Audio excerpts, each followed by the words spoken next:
ito na po yung aking video na ilalabas para po mapagsalita po sa inyo na hindi lang po one-sided ang ibang tao, kundi mapakinggan din po kung ano po yung side ko po. So ito po yung sinulat ko. Hindi ko po siya pinagawa kahit kanino. Ako lang po ang gumawa nito, sinapuso at siniisip ko po. So umpisa ko na po. Magpalang araw po sa lahat. Hindi ko po alam kung paano ko po mag-uumpisa dahil sa nararamdaman ko po ngayon. Alam ko po na kailangan ko na din magsalita dahil sa mga kaguluhan na nangyayari para po sa ikatatahimik ng lahat. Una po, nagpapasalamat ako sa mga Lastas family na may tuturing kong tahanan sa loob ng 5 taon. Sa inyo pong lahat, maraming salamat po.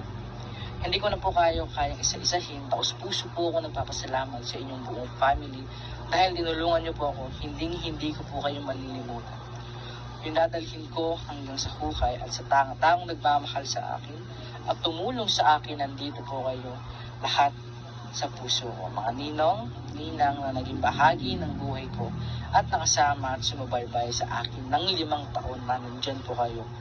Nandyan po ako sa mga Lastas family. At sa lahat po ng mga taong nagmamahal sa akin, Ninong Stephen, Tito Bong, Nanay Vanessa, Ninong Jororen, Tita Dokora ng Saudi, Ninang Jovizan, Lolo Ading, Ninang Julie, Tita Ethel, Ninong Rexhan, especially si Ate MJ, at si Tita Lynn Kiambao, at sa lahat po ng ninang at ninong na hindi ko po kayo malilimutan.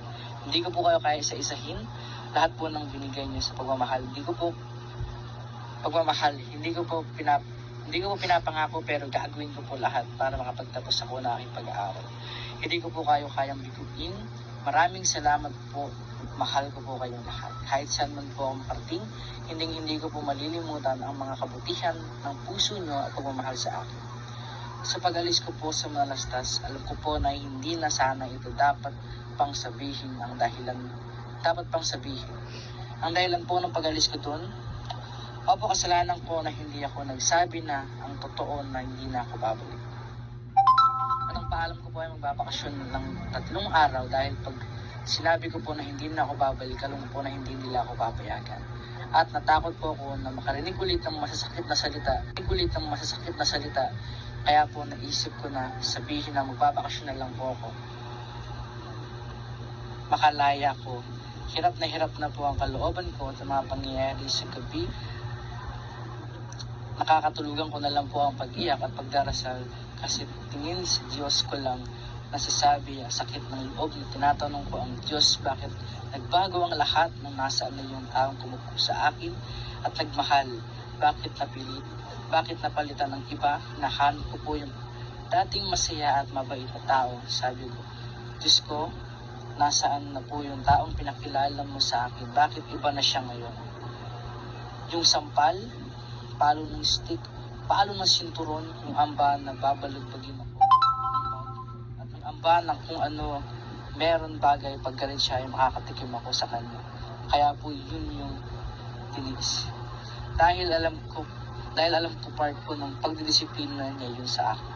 Pero yung masasakit na salita at yung sinasabi niya sa akin na ampon ka lang, yun po ang lalong tumurog sa pagkatao at puso ko hanggang makatulog po ako, lumuluha gabi-gabi, magdadasal ako, kailan maaalis at gagaling ang sakit sa puso ko. Pinilit ko pong intindihin at unawain lahat ng nangyayari sa buhay ko. Wala akong mapagsabihan ng masakit na nasa puso ko, kundi ang Diyos. Salamat din po kay Tito Jun. Pinakilala niya ako sa Diyos at nagkaroon ako ng kakampi kahit hindi ko nakikita at nahahawakan. Nahihirapan po ako kaya pinili ko na lang po umalis. Naamin ko po na pagkakamali ko na hindi ako nagsabi ng totoo na hindi na ako babalik.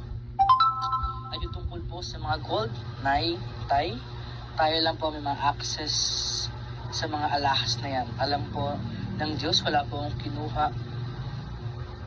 Kung ano po ang suot ko, yun lang po ang tinadala ko. Tsaka po sinabi na 3 beses na bumalik sila tatay doon. Wala pong ganun. Maghapon po kami nagantay ni mama.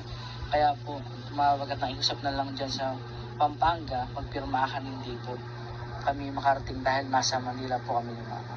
Gusto ko lang po i-clarify sa inyo na yung sinasabi nilang kidnapping ay wala pong